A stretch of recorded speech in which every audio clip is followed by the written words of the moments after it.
Welcome everyone for joining us live and by recorded video to this month's Let's Talk Solutions focusing on workflow. A couple of housekeeping items. We'll be recording today's presentation and you'll be able to find this and previous recordings on NPAC's knowledge base. Also, if you have questions during the presentation, please use the Q&A function at the bottom of your Zoom screen. We have team members monitoring all your questions and we'll make time at the end to discuss some of them live while we're going through it. With that, let me introduce today's speaker. Jeff Armstrong, our Chief Product Officer, is here to present today's materials. Take it away, Jeff.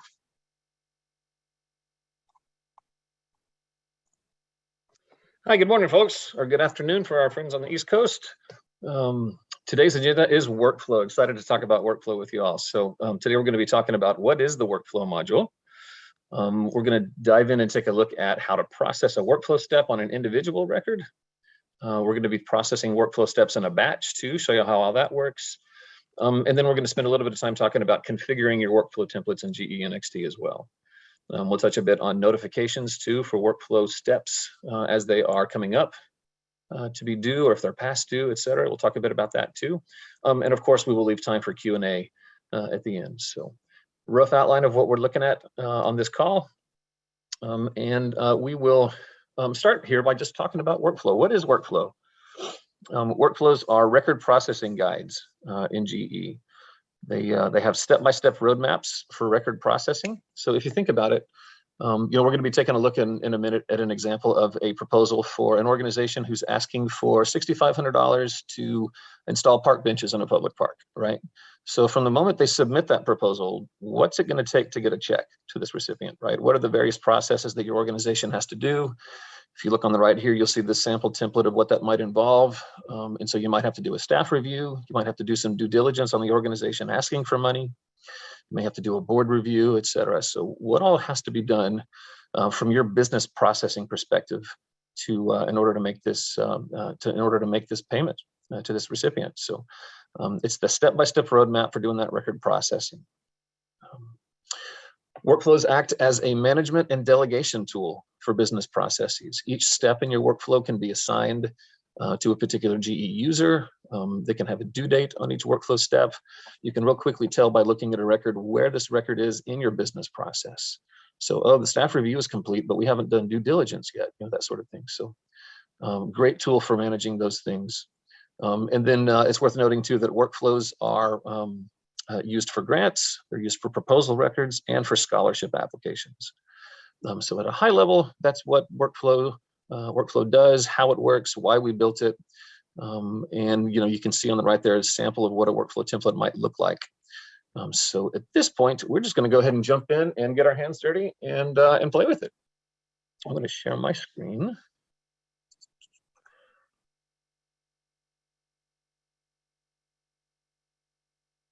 Try to share my screen. Bear with me, here we are. All right, I shared my screen. Hopefully everybody can see my browser. This is our production GE NXT site. I'm in our sample, in our sandbox environment, and we're gonna be taking a look at a proposal record. So we'll jump over to proposals. And here's a proposal record for an organization who was asked for, like I said before, this organization asked for $6,500 to install new benches at a local park. Right, and so we can see that there's an amount requested of $6,500, but there at this point is no amount recommended at zero because we haven't done any reviewing of this proposal yet. So we can scroll down and find the find the workflow tile, and this is where all the workflow steps are. Each proposal type can be configured in your configuration section to have a default template. And so based on this proposal's type, it got this default template that's called Beautify Houston. So I've set up a special template just for Beautify Houston. It's what we saw on the screenshot a minute ago.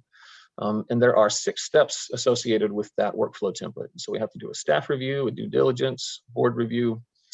We can see here who these are assigned to. The record owner of this proposal is a user named Veronica Garcia, and she's got 4 of the 6 workflow steps here assigned to her. We've set up this template such that due diligence is something that Amy always does. And so it's set up for Amy to do that due diligence. And you can see that none of these workflow steps are completed yet. You can modify the template that's in use. You can change this template and you can say, oh, you know what? This isn't a Beautify Houston. This is just going to be a standard proposal. And so if I choose a standard proposal workflow, it's going to ask me if I want to delete all my workflow steps and start all over. I'm going to cancel that. But this is how you would do that.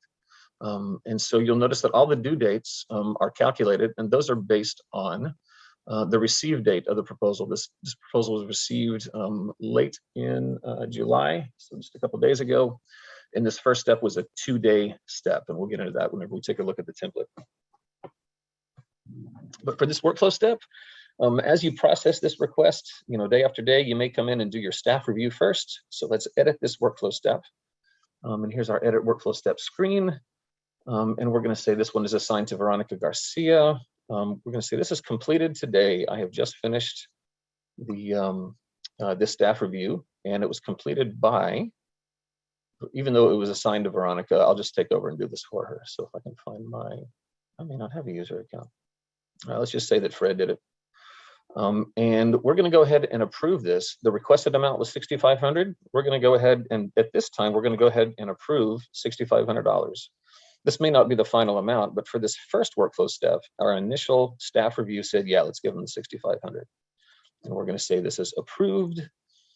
And then when we say save, this is going to tell us here that the selected outcome, this approved outcome, is going to change the proposal status to approved. Do you want to continue? This is all configurable. So this particular outcome, approved, is associated with a record status called approved, and that's why this is set up. We're going to say yes, we'll continue. And so the status has gone from new to approved, and you'll notice the recommended amount has now gone to $6,500. So in a nutshell, that's what's involved with doing a workflow step. So we've done one workflow step.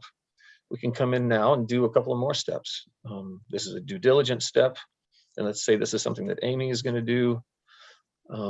Here's a due diligence step, and we're just going to say, we could come in and say that it was completed, pick a date that it was completed by Amy, etc. What was the outcome? And then we've got due diligence questions. And so these are questions that you can set up in profiles where, if part of Amy's due diligence is to answer these 4 questions, then we can have her do these. So she can say, what's the annual gross income? This is a numeric. So maybe this organization that's asking for money has, $7.5 million income every year, right? Or maybe we're going to look at their GuideStar rating and see that this organization has a gold GuideStar rating, right? Have we verified their tax exempt status with the IRS? You can say yes or no. So whatever your process is at this stage of the game here, when you're still looking at the proposal record, you can set up your profile details here and set up your due diligence tasks before you complete this record, right? So that's a due diligence task. They're different. Most steps aren't due diligence, but if you have a due diligence step, then this is how that works and how it's created. The other different type of grant step is this create grant step. So I'm going to come in. Actually, you know what? Before I create the grant, I've got to fund it. So let's go to fund allocation just real quick for the sake of time here. I'm going to pick this Wilson Endowment, and I'm just going to budget the full $6,500, and we'll just add that. So now we've got it funded for $6,500. It's worth noting too that I could come in during the board review and I could say, the board didn't approve it for the full $65,000. The board just approved it for $5,000. And then at that point, it would change the approved amount to $5,000. And when we went to grant, we could only grant out $5,000. So each step can have a different step amount. And you can see that history as it went through, what was the amount from step to step to step. It started out as $6,500. We ended up changing it to $5,000 or whatever. But once we've done all those steps, we can go ahead and create the grant. This create grant step, we're just going to say that its outcome is going to be completed. It's going to be $6,500 recommended. And then we'll create a new grant. And this just gives us a couple of options here.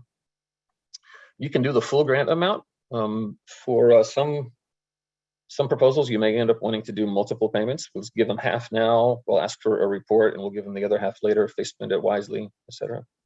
But for now, we'll just go ahead and do the full $6,500 and keep it simple. This new grant that gets created, do we want it to inherit characteristics from the fund, from the recipient, from the proposal itself? And then when we say generate, then this will create a new grant record for us. And here it is, grant number A1328. Got the new grant created record here, little notification. And let's save that and close out. So now its status has changed to processed, and it's created. We've got a grant there. So at a high level, that's essentially how how workflow processing works on a record. Again, this was a proposal record, but we could do this on a grant record. We could do this on a scholarship application record. And we can do this in batch. So that's exciting. Let's jump over and take a look at batch. If you haven't seen it yet, we've got our proposal batches, our scholarship batches, a lot of new batch functionality here in GE and XT. I'm going to jump over to proposal batch real quick, and we'll pull up batch number 5 here. It's got a handful of proposals on it. And one thing I can do here is I can just jump over to the workflow tab. I can select all 4 of these records, and I want to do a workflow step. These are all on the proposal workflow template. And so let's process the workflow task. And we're just going to say this is part of the proposal workflow. And the task is going to be our board review. Let's say right after our board review, we want to do all these at the same time.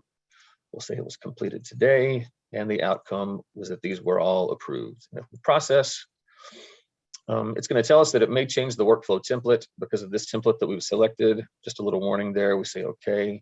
It's going to do the processing, gives us a little log here, and then we can jump over to the logs tab and see the details. So today here on the 27th, I was logged in with the GE service account, and we can see for each of these, we got a workflow step updated. The date completed was today, the outcome was approved, the step amount was whatever was in that grid, and we can do all this from a batch too. So a lot of powerful capabilities there. This is accessible in a proposal batch. It's accessible in a grant batch and a scholarship batch. Lots of different ways to do to do workflow in batch. Jeff, there's a question that came in about, people have been asking about a reason field to be added to the proposal workflow batch. Is that something that there's an update on? To be added in batch. That is a good question. So we've got, here, if we took a look at this proposal, one of the fields on a workflow step was reason, and right, and you can choose the reason for, maybe if you were going to deny it and you wanted to choose a reason, what was the reason we denied it? You're right, that doesn't appear to be available in batch at this point. That's something we can add to, I'm going to take a note here, we can add that to just put in a new feature request.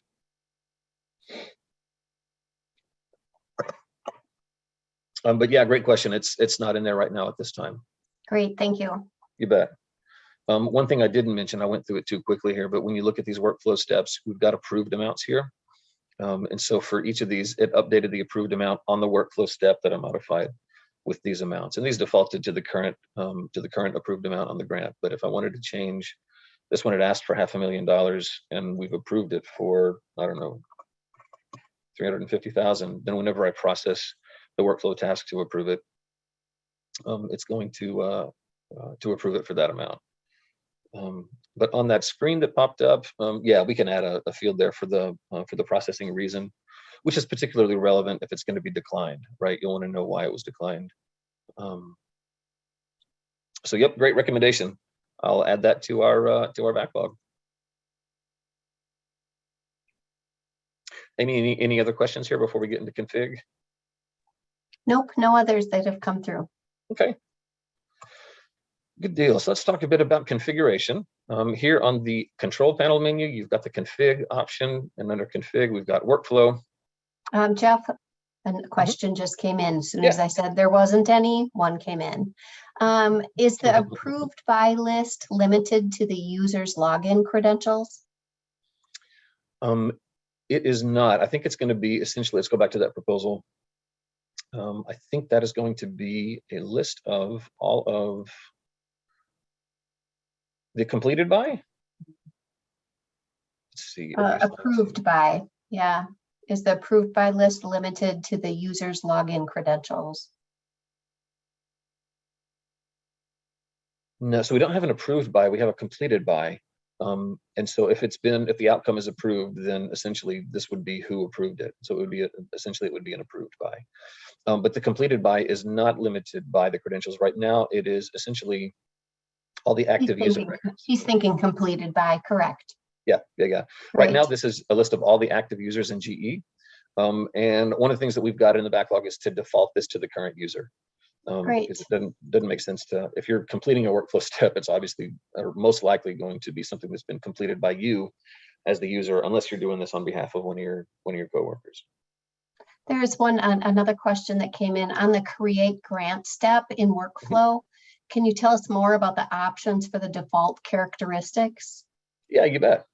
So as we go to create a grant, I won't create a new one, but as we take a look at this, it's given me an error that we've already granted out the full approved amount. But these three options here are to default the characteristics from the fund and the recipient and the proposal. So this is referring to the new grant that we're going to create.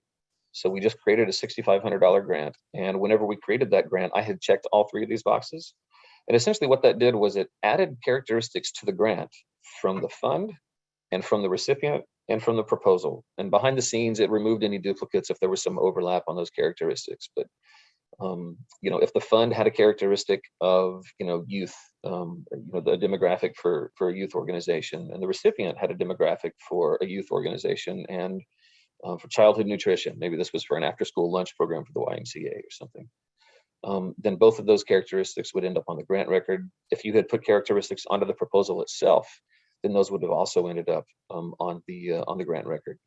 But it essentially takes all those characteristics from the fund and the recipient and the proposal, puts them all into one list and removes duplicates, and then adds all those characteristics to the new grant record that gets created. That's great, thank you. All right, let's talk configuration. We were back on the config screen, workflow. So configuring workflow templates is typically something that's done during implementation. Our implementation team will work with you and say, what are your business processes for scholarship applications, for grants, for proposals. We'll set up some templates. And so typically what we see is that there's some sort of a standard template for all three of those types. There's a standard scholarship template, there's a standard proposal template. But then you may have special cases where you've got templates that are for different reasons, right? I gave the example here of this Beautify Houston template. We'll take a look at that one in a second. And these are just for proposals that have come in to essentially be classified as Beautify Houston, typically set up with a proposal type of Houston 2022 proposal type. And so this may have a different processing step for various business reasons, right? You may have an expedited proposal where you just want to go through a quick staff review and then create a grant and nothing else. So whatever your processes are, you can set up as many templates as you need to. Here's a template that we set up for Beautify Houston. We can go in and take a look at it. It's got 6 steps on it. This is relevant to proposals, not for scholarship apps or for grants. The template name and then the start date. So for a proposal, the start date is always going to be the receive date. The start date is used for calculating the due dates of each step. So if you remember in that record we were just looking at, there was a staff review that had a due date in 2 days from now. It was due on, looks like the 29th. 3 days later, the diligence step is due. These are business days. These aren't calendar days. 6 months, you may want to write this down. 6 months is 130 business days for purposes of our calculations. So if you want to request a 6-month follow-up report in the Spectrum web portal, it's probably outside of the scope of this call, but I've set up a couple of workflow template steps on this template for processing the supplemental page in Spectrum, where someone could receive a grant and then they could be asked 6 months later to come back and fill out a report and submit that. This is a step that makes that report available to them. And so the record manager would complete this to request it. Once this is done, then the applicant in Spectrum web portal would see the report online. And as they submit that, then this workflow step would get completed by a system user called web applicant. And that would signify that it's been submitted and ready for review. So a prerequisite step is just what it sounds like. It's a step that has to be completed before you can do this step. And so a due diligence step, we've got this one set up to be based on a staff review. And so you can't do your due diligence until the staff has reviewed it. We can't hand it off to Amy to do her due diligence until someone internally has said, yes, this looks like a good, a worthy recipient for us to start our due diligence process on. And then for each of these steps, a flag here to indicate whether this is a create grant step, which just one of them is, and whether it's a diligence step that's got all those diligence questions in it. And so that's essentially what we do here. You can edit any of these steps if you need to, change their step number. These are sequential 1 through 6. And then which steps are available to be set up in a given template, that's driven by some configuration on the next tab, which we'll get to in a second. When you assign a workflow task, it can be assigned to a specific user. If it's one of the Spectrum supplemental tasks, it needs to be assigned to this web applicant user out of the box. And then it could also be assigned to a couple of settings here that we've got for the current user and for the record manager. So if I've logged in as this GE service account, then whenever I go change a workflow template and assign the tasks, they could get assigned to me if I'm the current user. The record manager for this particular record was Veronica Garcia. And so all of the workflow steps that were set up for record manager were assigned to her. Great. Can I ask a question quick, Jeff? Yep. Can you dynamically edit the due date for a grant report step of a workflow as a batch to avoid having to edit the report due date on each individual grant record? Our report due dates are not based on a certain number of days from the application submission date. Right. The short answer to that is not yet. So right now we can't do that in batch. I believe you can go in, let's go take a look at that proposal. I think we can manually change the due date on a step. But we certainly can't do that in batch yet. And then that one's already completed. Let's look at the due diligence. The due date, yeah, I can change the due date here if I need to. I can give Amy an extra day for her work. And so yes, we can do that manually here. We can't do it in batch yet. And then those due dates, you're right, they're calculated in GE currently based on business days. And we understand from a lot of folks that if you've got a particular campaign and you've got a bunch of proposals coming in from the web, you want all of them to have a certain due date for their board review. You want all of them to have a certain due date for their 6-month follow-up, et cetera, for their create grant steps. So rather than having it based on a number of days calculated, you want that set to a specific date. That's something that we've heard. It's a feature request that's in our backlog that we're going to be adding at some point to the workflow module, perhaps later this year, perhaps early next year, but it's definitely in our backlog, something that we need to do. Thank you. Mm-hmm.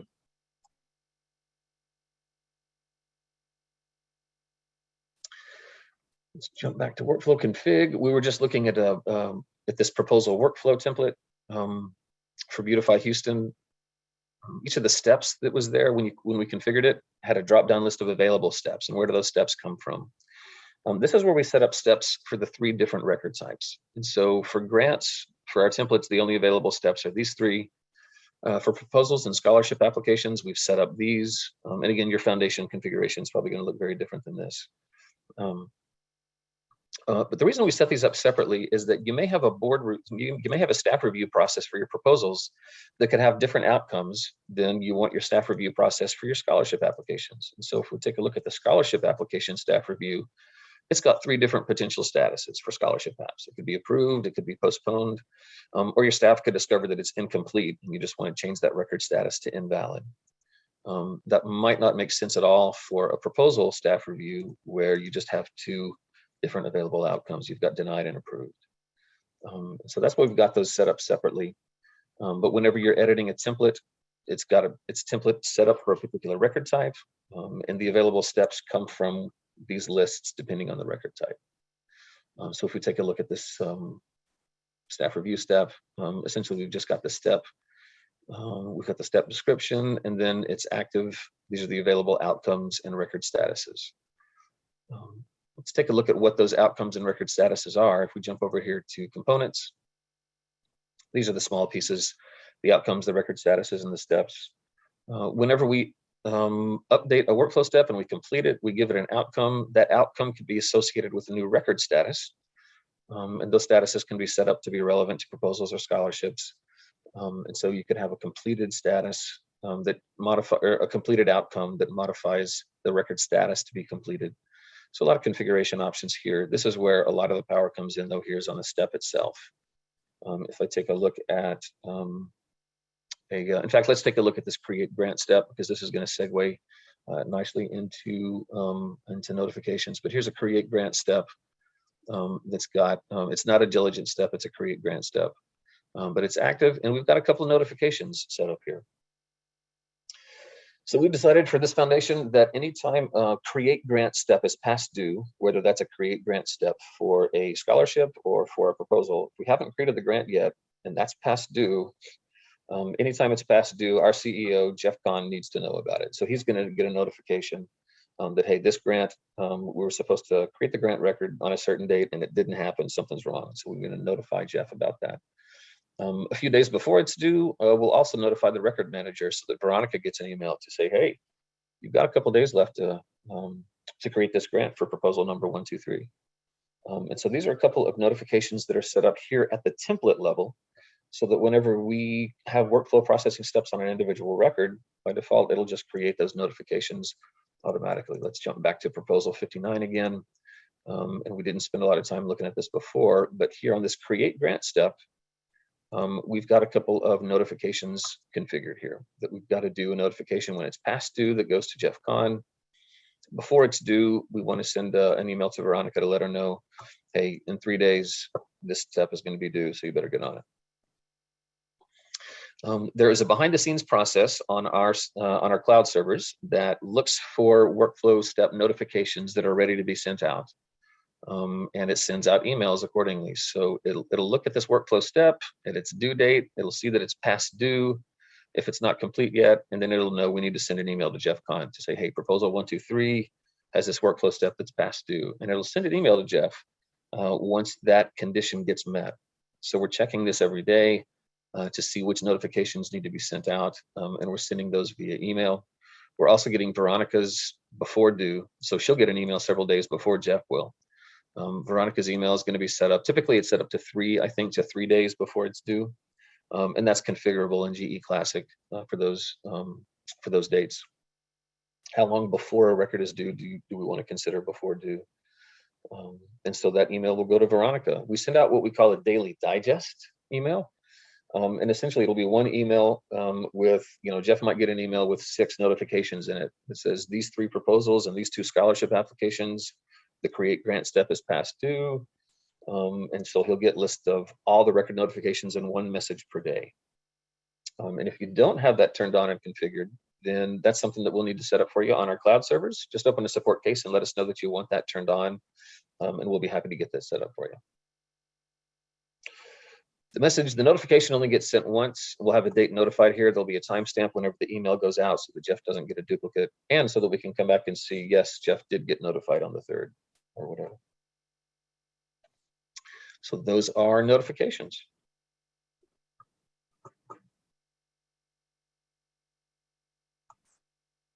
So at a high level here, we've talked about what are workflows. We've looked at processing the workflow tasks on a particular record. We've looked at processing workflow in batch. We've talked about configuring workflow templates. We've talked about workflow notifications. Hopefully this has been helpful, but we do have some other resources available in addition to this Let's Talk Solutions. We've got a white paper we've just put out. We've got training videos online. I think we'll talk about those in a minute, Amy. But lots of other resources for you to follow up if you've got further questions on this. A lot of training resources available. Great. Amy, we do have a couple questions. Yep. Am I understanding correctly that proposal batch would just be used to approve multiple proposals at once? And would all proposals in the batch have to have the same workflow template? Yes, great question. So proposal batch is used for more than just workflow. Let's jump over to proposal batch. If we open this proposal back up again, this can be used for fund allocation. It can be used for workflow. And of course, one of the workflow steps is create grant. So in addition to approving and doing workflow processing, you can also do your create grant steps from here as well. So there's a bit more to proposal batch than just workflow, but this is one of the primary components of workflow. So if you wanted to do proposal workflow in batch, here's where you do it. For now, at some point, we're probably going to be putting that onto our proposal landing page where you can do workflow steps from there as well. But for now in batch, that would be how you do it. Proposal workflow template, you can see is one of the columns here. And so all 4 of these are on the same template. That's okay though. If you have different workflow templates, you'll notice that as we went to process these, we chose, these are all proposal workflow. and we chose the board review. Let's do an additional information required, and we'll just call this done tomorrow, outcome completed. I'm not going to complete this. It's going to give us a message here that says for the proposals without a workflow template assigned, they're going to be assigned to proposal workflow. Do you want to continue? So essentially what that means is these proposals that are not proposal workflow are going to get changed to this. If you've got a batch with proposals that have different workflow templates in them, you can still do them in batch. You can just check the ones that you want to. You could sort by workflow template and then just check the ones that are template A and then process those. You could then uncheck those and check all the other ones that are in template B and process them separately. So you can do them all in batch, even if the batch is made up of different workflow templates. That's great. Also, is there a limit to how many entries can be in a batch? Good question, Jessica. The short answer is not to my knowledge. I think there were issues in GE Classic with batches because of freezing issues in GE Classic. Won't get into the technical details, but the way we handle the batch grids in GE NXT is very different than the way we've handled those grids in GE Classic. And so we shouldn't have those same performance limitations. In fact, I believe in our QA process, we set up some batches with way more than 25. So you shouldn't have that same limitation for setting up a whole bunch of proposals in batch. I don't remember if we hit a max or exactly how many we tested, but you can do more than 25 for sure. For performance reasons, yeah, it may make sense to try 25, see how that works, try 50, see how that works, just see kind of what that limit is, and go from there. But there were significant data limitations in Classic. There was a memory leak on that screen. We're very happy to have proposal batch and scholarship batch in NXT now, because these are so much better than they were in Classic. So good question. That is a good one. That's all the questions that have come in right now. Okay. Well, Amy, I've covered everything I think I'd needed to cover, everything I'd planned to cover for sure. So unless there's something else, you can take back over and show the last couple of slides. Great. So we really want to make sure everyone knows that our knowledge base will have this information as well in the white paper that Jeff has created. So please check that out. Again, you can find this and other presentations on our knowledge base as well. Also, there is a link to our on-demand trainings. You can get right to those. They're on Thinkific training courses. There's a link right in our knowledge base, so be sure to check those out. There's many NXT trainings that have been created and put out there. If you have any questions, please reach out. There's our contact information for Jeff and I. I'm happy to help, and we'll rope in others as we need it as well.